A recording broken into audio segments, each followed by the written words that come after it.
Berkelam Pak Prabowo ditambah peng untuk Aceh warga Perundang sebanyak 8 triliun. Berkelam dan merupakan dengan Presiden katanya Pak Prabowo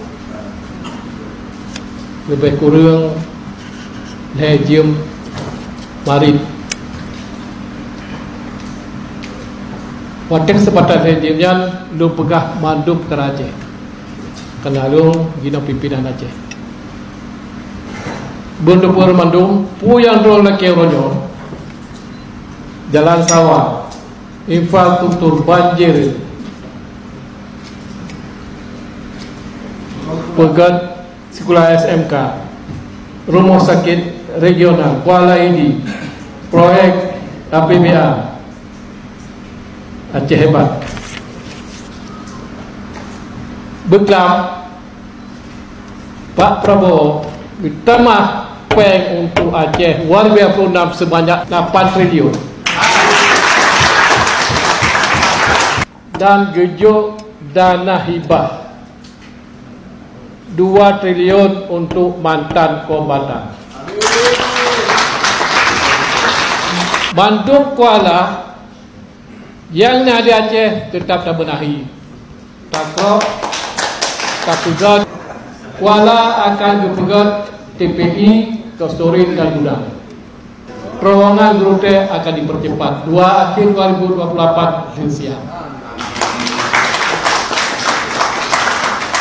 Yang sekian, yo kadang-kadang nak repot umrah akan tujuh pesawat yang jak umrah atau jak haji dari Aceh ke Mekah. Dengan catatan tiong mungkin tabuh 6 pesawat roh. Sam Serambi Aceh Mekah Airways. Mandul kapal yang nak lewat di Selat Melaka akan ibu bunyi di Sabah. Ibu bunyi Sabah kita ibu bunyi. Ibu bunyi Sabah kita ibu bahan makanan. Leng nulake pembah ruas jalan. Bak Menteri PUPR di Jakarta.